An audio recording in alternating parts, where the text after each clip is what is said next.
وعلیکم ورحمۃ اللہ وبرکاتہ حامدا ومصلیا اما بعد اعوذ باللہ من الشیطان الرجیم بسم اللہ الرحمن الرحیم قال اللہ سبحانہ وتعالی والعصر ان الانسان لفی خسر۔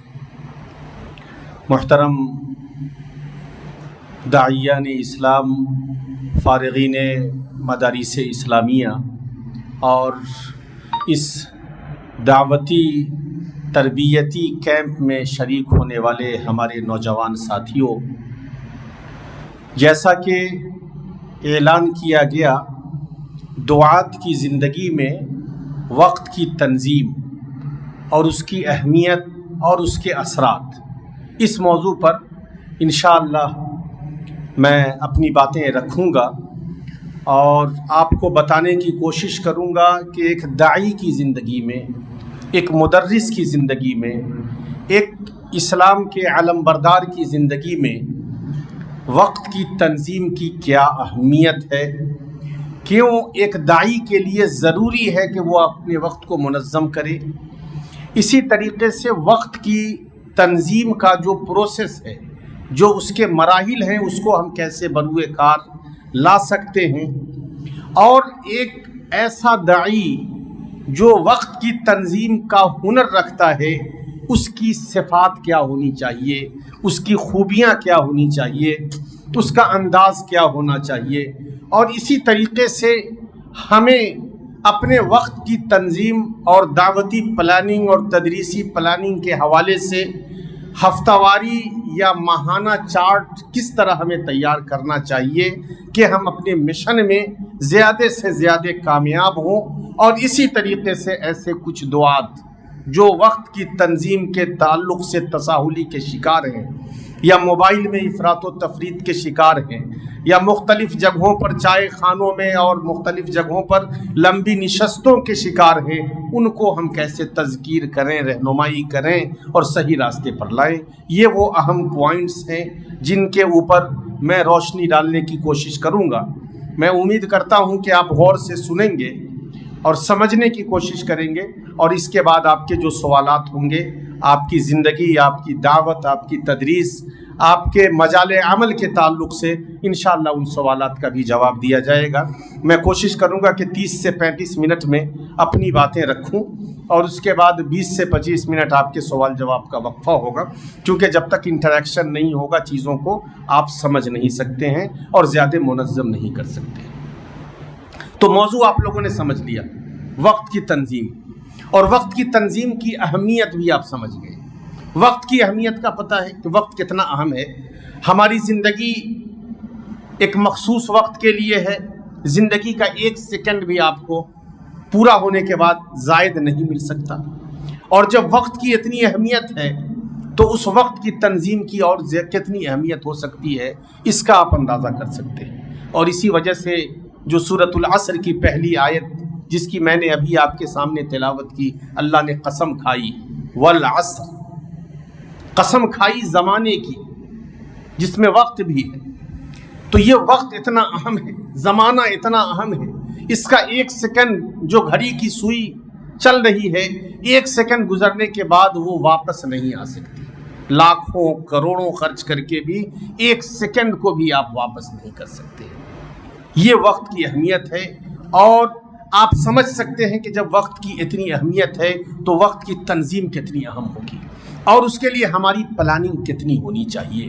میں ایک دو مثالوں کے ذریعے اپنی بات کی شروعات کرتا ہوں۔ چونکہ وقت جتنا اہم ہے، اور وقت کی پلاننگ جتنی اہم ہے، اور وقت کی منصوبہ بندی کی جس قدر ضرورت ہے، آج بہت ساری جگہوں پر اسی وقت کی بے تنظیمی دکھائی دیتی ہے۔ دعات کی زندگی میں بھی، دعوت کی زندگی میں بھی، دعوت کے کاموں میں بھی، خطبے کے کاموں میں بھی، محاضرے کے کاموں میں بھی، وغیرہ وغیرہ۔ آپ نے مختلف جگہوں پر خطبہ سنا ہوگا۔ دو مثالیں دے کر کے اپنی بات شروع کروں گا تاکہ آپ کو بات سمجھ میں آئے، اور ہمارا مقصد کوئی محاضرہ، کوئی بات اور کوئی تقریر کر کے یہاں سے جانا نہیں ہے۔ میں یہ چاہتا ہوں کہ ایک پیغام دے کر کے جاؤں، آپ کی زندگی میں ایک تبدیلی کی شروعات کر کے جاؤں، آپ کو وقت کی تنظیم کا پابند بنانے کی ایک شروعات آج سے ہو جائے، اس کی داغ بیل کیسے ڈالی جائے، اس بات کو میں آپ کے سامنے رکھنے کی کوشش کروں گا، اور اسی لیے ایک دو مثالیں میں دینا چاہتا ہوں۔ ایک مثال ہے خطبے کے حوالے سے، تقریر کے حوالے سے۔ آپ نے کبھی ممبر پر جو جمعہ کا خطبہ ہوتا ہے ہمارے ہاں، آپ نے سنا ہوگا، ہفتے میں ایک دن خطبہ ہوتا ہے، جمعہ کے دن خطبہ ہوتا ہے، بہت سارے خطیب، کتنی دیر کا وقت ہوتا ہے؟ 30 منٹ عام طریقے سے عام مسجدوں میں، اگر 12:30 میں شروع ہوا تو 1 بجے تک، 1 بجے شروع ہوا تو 1:30 بجے تک، کہیں پر 40 منٹ، کہیں پر 25 منٹ، کہیں پر 35 منٹ۔ 25 منٹ سے کم مجھے لگتا ہے کہ ہندوستان میں کسی بھی اہل حدیث مسجد میں وقت نہیں ہوگا، ہندوستان، پاکستان، بنگلہ دیش وغیرہ کا جو مزاج ہے اس کو بتا رہا ہوں۔ آپ نے بہت مرتبہ کئی ایسے خطیبوں کو سنا ہوگا کہ 30 منٹ میں 25 منٹ خطبہ دے لیتے ہیں، اور 25 منٹ کے بعد بولیں گے کہ موضوع بہت اہم ہے، باتیں بہت ہیں، لیکن افسوس کہ میرے پاس وقت نہیں۔ سنا آپ نے؟ وہ کتنا بڑا بیوقوف انسان ہے جس نے پوری عوام کا، پوری مسجد کا، جمعے کے خطبے کا، مسجد میں لوگوں کے آنے کی محنت کا اور ان کے 25 منٹ وقت کو ختم کر دیا، خراب کر دیا، اور پھر بول رہا ہے او میرے پاس وقت نہیں ہے ورنہ موضوع بہت اہم ہے اور باتیں ایسی کر دی۔ ایسا کیوں ہوتا ہے؟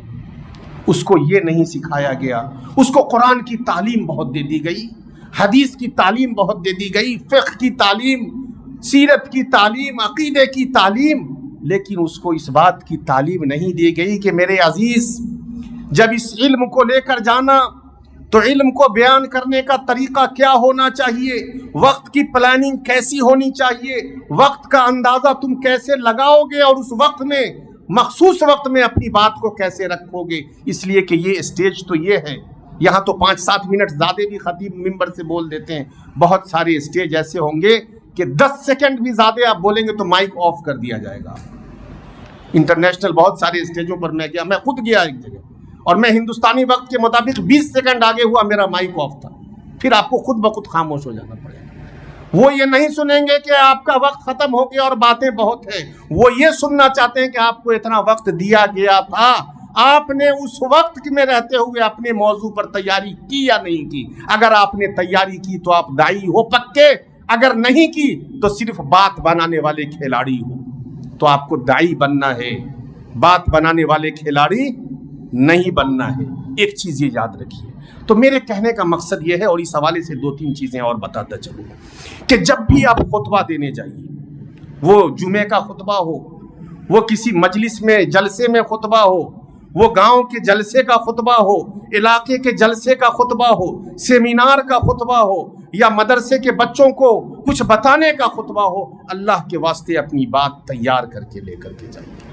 کتنی دیر آپ کو باتیں رکھنی ہیں، کیا رکھنی ہے، کیا نصوص دینے ہیں، کیا دلائل دینے ہیں، ہر چیز پوائنٹ بنا کر لکھ کر کے جائیے، اور ٹو دا پوائنٹ اپنی بات اپنے وقت سے آدھا منٹ پہلے ختم کر دیجئے۔ عقل مندی اور قابلیت یہ نہیں ہے کہ اپنے وقت کو مکمل کرنے کے بعد آپ یہ کہیں کہ مجھے تو ابھی بات شروع ہوئی ہے میری، اور ابھی تو اصل موضوع میں داخل ہونے جا رہا ہوں۔ یہ عقل مندی نہیں ہے جس کو لوگوں نے عقل مندی سمجھ لیا، یہ اصول پسندی بھی نہیں ہے جس کو لوگوں نے قابلیت سمجھ لیا، اور یہ قابلیت بھی نہیں ہے جس کو لوگوں نے اپنے آپ کو بڑا بننے کی ایک علامت سمجھ لیا۔ قابلیت یہ ہے کہ اپنے وقت میں ٹو دا پوائنٹ اپنی باتیں رکھیں، اور خطاب اگر کہیں کرتے ہیں تو دلائل کے ساتھ، سب سے پہلے قرآن کے نصوص، حدیث کے نصوص، اقوال و آثار، اور اس کے کہنے کا جو انداز ہے اور اس کے بیانیے کا جو انداز ہے، یہ آپ کے پاس ہونا چاہیے۔ یہ تو ایک مثال خطبے کی، اور اس لیے اتنا میں تفصیل سے اس کو سمجھا رہا ہوں کہ آپ تمام میں سے میرے خیال سے ایسے لوگ ہوں گے جن کو خطبہ جمعہ دینے کا وقت ملتا ہوگا۔ اللہ کے واسطے آج کے دن سے اس بات کا عہد کر لیجئے کہ آپ اپنے وقت میں رہتے ہوئے خطبہ دیں گے۔ اس بات کا عہد کر لیجئے کہ بس کرتا پاجامہ پہن کے دور نہیں جائیں گے خطبہ دینے کے لیے۔ خطبہ دینے سے پہلے 1-2 دن پہلے تیاری کریے گا، اور کہیں بھی خطبہ دینے سے پہلے آپ کے پوائنٹس آپ کے پیپر پر نوٹ ہوں کہ آپ کیا بولنے جا رہے ہیں، کیسے بولنے جا رہے ہیں، آپ کے پوائنٹس کیا ہیں، آپ کے دلائل کیا ہیں، یہ آپ کے پاس یاد ہوں، نصوص حفظ ہوں۔ حفظ نہیں کر سکتے ہیں تو آپ اپنے پیپر پر، کاغذ پر، موبائل پر لکھ کر کے لے کر کے جائیے، تاکہ ٹو دا پوائنٹ باتیں رکھیے، ڈینگ ہانکنے والے نہیں۔ ایک چیز اور، دوسری چیز، عام طریقے سے ہندوستان کی مسجدوں میں لتھاڑنے یا دوسرے مسلک والوں کو گالی گلوچ کرنے کا بھی ایک مزاج ہے نا۔ ایک چھوٹی سی بات شروع کی کہ یہ برا ہے یا سنت کے خلاف ہے، اور اس کے بعد 5-7 منٹ لتھاڑنے، مطلب جو دوسرے لوگ ہیں جو اس کے شکار ہیں۔ تو ایک انداز صحیح ہونا چاہیے۔ آپ داعی ہیں، آپ کا کام ہے کتاب و سنت کی روشنی میں اپنی بات، حق کی بات رکھ دیں۔ بہت زیادہ اپنے وقت کو کہ یہ لوگ بدعتی ہیں اور یہ ایسے ہیں اور وہ ویسے ہیں، جو یہ آف دا ریکارڈ بولتے ہیں نا، اس کی بہت زیادہ ضرورت نہیں ہے۔ ٹو دا پوائنٹ آپ اپنی بات رکھیے، دلائل کی روشنی میں بتائیے یہ حق ہے، یہ ناحق ہے، یہ سنت ہے، یہ بدعت ہے، یہ بدعت اس لیے ہے اور اس بدعت سے بچنا چاہیے، اتنا کافی ہے۔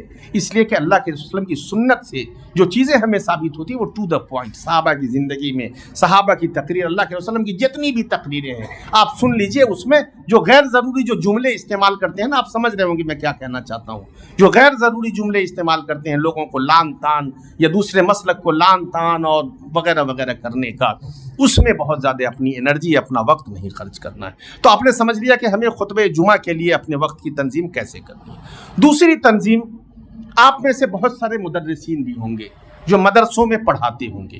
ایک اہم، چونکہ جب تک برائیاں یا کمیاں یا خرابیاں ان کی طرف اشارہ نہیں کیا جائے گا، جب تک زخم کو یہ نہیں بتائیں گے کہ یہ زخم ہے اور اس کو کاٹ کے ہٹائیں گے نہیں، جسم سڑتا چلا جائے گا اور مدارس کا اور مسجدوں کا نظام گلتا چلا جائے گا اور ہمیں احساس نہیں ہوگا اور اس کی اہمیت یا اس کا اثر اس طریقے سے نہیں رہے۔ ایک مدرس آتا ہے، اس کے پاس قابلیت بہت زیادہ ہے، تفسیر کا مادہ اس کو ملتا ہے، مسند تدریس پر وہ بیٹھتا ہے، اس کو جلالین یا تفسیر کی کوئی اور کتاب دی جاتی ہے، وقت 40 منٹ ہے، 1 گھنٹے کا، ایک پیریڈ کا وقت 40 منٹ ہے، 40 منٹ میں اس کو تدریس کرنا ہے۔ 30 بچے بیٹھے ہیں اور ہر چیز کا، ہر سنہ کا، سنہ اولا، سنہ ثانیہ، ثالثہ، رابعہ، خامسہ، سادسہ، عالمیت، فضیلت، ہر ایک کا ایک نصاب ہوتا ہے، ایک سلیبس ہوتا ہے۔ ایک عقل مند مدرس، ایک قابل مدرس 1 سال کے اندر کتنے مہینے پڑھائی ہوتی ہے؟ میکسیمم 6 مہینے پڑھائی ہوتی ہے۔ 6 مہینے میں جو اس کا سلیبس ہے وہ اس سلیبس کو کمپلیٹ کرتا ہے۔ لیکن اب سلیبس کو کمپلیٹ کرنے کے لیے مان کے چلیے 30 چیپٹرز ہیں یا 50 چیپٹرز ہیں یا 200 آیتیں پڑھائی جانی ہیں، 6 مہینے کا وقت ہے، اس میں جمعہ بھی ہے، اس میں چھٹیاں بھی ہیں وغیرہ وغیرہ، تو ایک دن میں کم سے کم 5 آیتیں پڑھائی جائیں گی۔ ایک مدرس آتا ہے جو اپنی باتیں شروع کرتا ہے، وہ سمجھتا ہے کہ میں بہت قابل تفسیر کا مدرس ہوں، وہ اپنی باتیں شروع کرتا ہے اور ایک آیت میں پوری گھنٹی ختم کر دیتا ہے۔ دوسرے دن آتا ہے، اسی طریقے سے وہ اپنی پوری گھنٹی ختم کر دیتا ہے۔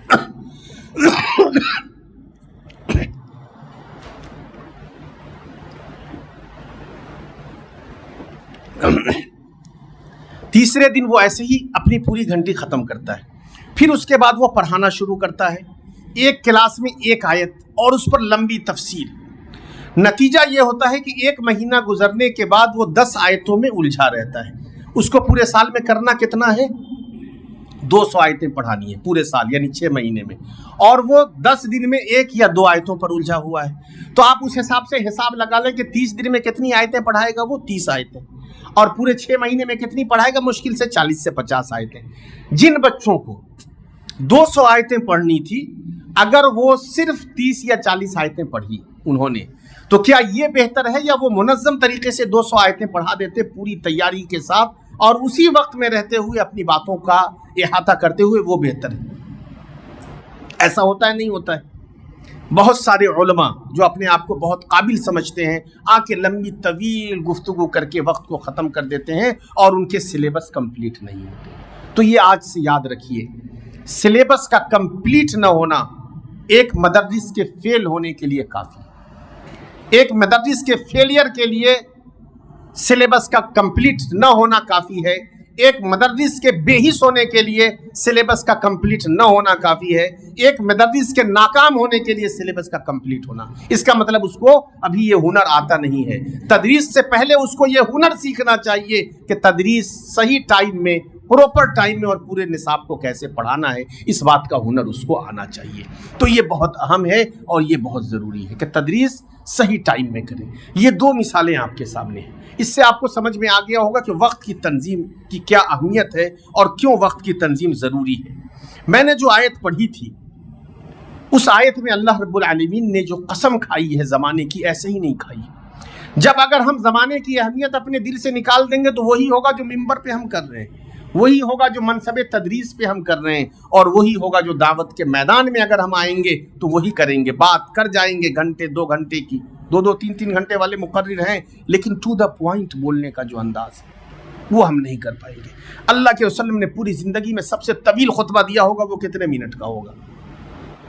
سب سے طویل خطبہ آپ میں سے کوئی بتا سکتے؟ 15 منٹ کا بھی نہیں ہوگا، اگر آپ اس کو پڑھیں 15 منٹ کا بھی نہیں ہوگا۔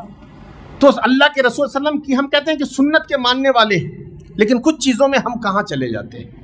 سنت میں سے یہ بھی ہے کہ بات کو غیر ضروری طویل کر کے راتوں رات لوگوں کو جگوا کر کے، عورتوں مردوں کی بھیڑ اکٹھا کر کے، اور اس طرح کے کلچر کو فروغ دینے سے بچا جائے جو نبی کی سنت ہے۔ اور اس کے لیے مساجد ہی ہمارے لیے کافی ہیں، بڑے بڑے پروگرام ہمارے مساجد میں ہو سکتے ہیں، اور تربیت کا یہ بہت بڑا ذریعہ ہے۔ اسی لیے اللہ کے رسول صلی اللہ علیہ وسلم نے فرمایا کہ نعمتان مغبون فیہما کثیر من الناس الصحہ والفراغ، کہ صحت اور یہ فراغ، یہ وقت، یہ بہت اہم ہے، اور یہ 2 نعمتیں ہیں، اور یہ ایسی نعمت ہے کہ اس کے ختم ہونے کے بعد آپ کو نہیں مل سکتی۔ 30 منٹ آپ نے خطبہ جمعہ دے دیا، اس کے بعد وہ 30 منٹ واپس نہیں لا سکتے ہیں۔ آپ نے برباد کر دیا تو اپنا بھی کیا اور پوری قوم کا برباد کیا۔ اور اپنا اگر 30 منٹ برباد کریں تو کوئی بڑا مسئلہ نہیں ہے، لیکن اگر قوم کا 30 منٹ برباد کر رہے ہیں تو پورے قوم کو آپ نقصان پہنچا رہے ہیں۔ اس لیے ان دونوں چیزوں کا ہمیں خیال رکھنا چاہیے۔ اور سب سے پہلے ایک مسلمان کی زندگی میں وقت کی کیا اہمیت ہے، اس کو سمجھیے، اور اللہ کے رسول صلی اللہ علیہ وسلم نے اسی لیے تاکید فرمائی کہ اغتنم خمسا قبل خمس، 5 چیزوں سے پہلے غنیمت جانو، اور اس میں ایک چیز جو ذکر کی ہے آپ سب کو پتا ہوگا کہ وہ فراغک قبل شغلک، اپنی مشغولیت سے پہلے اپنے خالی وقت کو بہت اہمیت سمجھیں، بہت اہمیت دیں، اور اس کا استعمال لکھنے میں، پڑھنے میں، مطالعے میں، دعوت میں، منصوبہ بندی میں اور الگ الگ چیزوں میں کرتے رہیں۔ یہ اللہ کے وسلم کی تلقین اور تعلیم اور قرآن مجید کی آیت کی روشنی میں آپ کو وقت کی اہمیت، وقت کی تنظیم، وقت کی کیا قدر و قیمت ہے، اس کا اندازہ ہو گیا۔ یہ تو آپ نے سمجھ لیا۔ اب آئیے یہ سمجھتے ہیں کہ داعی کی زندگی میں، دعوت کا جو کام کر رہا ہے، تدریس کا جو کام کر رہا ہے، اسلام کی نشر و اشاعت کا جو کام کر رہا ہے، اس کی زندگی میں وقت کی تنظیم کی کیا اہمیت ہے، یہ سمجھنا بھی بہت ضروری ہے۔ ایک داعی کو کیوں چاہیے کہ اپنے وقت کا استعمال صحیح طریقے سے کرے؟ اگر وہ نہیں کرتا ہے تو اس کا کیا نقصان ہوگا؟ اگر ایک داعی اپنے وقت کا صحیح استعمال کرتا ہے تو اس کا کیا فائدہ ہوگا، نہیں کرتا ہے تو اس کا کیا نقصان ہوگا، یہ بھی آپ کو سمجھنا ہے۔ اگر ایک داعی اپنے صحیح وقت کا استعمال کرتا ہے، منصوبہ بندی کرتا ہے، تو وہ خطبہ جمعہ بھی صحیح طریقے سے دے گا، صحیح وقت پر دے گا، تدریس بھی صحیح طریقے سے کرے گا، جلسے میں خطاب بھی صحیح طریقے سے کرے گا، محاضرہ بھی صحیح طریقے سے دے گا، لوگوں سے گفتگو بھی صحیح طریقے سے کرے گا، ڈیلیگیشن سے ملاقات بھی صحیح طریقے سے کرے گا، ہر چیز کے لیے اس کے پاس وقت ہوگا۔ اور اگر وہ جملے باز خطیب یا داعی بن جائے گا تو گھر میں سویا رہے گا، کوئی ملنے طالب علم آئے گا کہ کچھ سیکھنا ہے، بچے کو کہے گا کہہ دو کہ نہیں ہے حضرت، نہیں ہے۔ ایسے بھی بہت سارے واقعات عالم دین کے ملے کہ حضرت گھر میں آرام کر رہے ہیں اور حضرت کا بچہ آ کے کہہ رہا ہے کہ پاپا کہہ رہے ہیں حضرت باہر ہے۔ کم سے کم جھوٹ بولے تو اس کو جھوٹ بولنا بھی سکھا دیتے، نہیں تو بچہ تو بعد میں سیکھے گا ہی وہی کرنا۔ تو یہ نہیں ہونا چاہیے میرے بھائیوں۔ اگر آپ وقت کی تنظیم کریں گے، ہر طالب علم جو پیاسا آپ کے دروازے پر پہنچتا ہے، آپ اس کی پیاس بجھائیے، یہ آپ کی ذمہ داری ہے۔ علم کے لیے کوئی آپ کے پاس پہنچا ہے، آپ اس کو جھوٹ بول کر کے اپنے دروازے سے واپس کر دیں گے، یہ ایک طریقے کا ظلم ہو جائے گا۔ آپ جتنا ہی 2 منٹ وقت دے دیجئے، 1 منٹ دے دیجئے، سلام کا جواب دے دیجئے،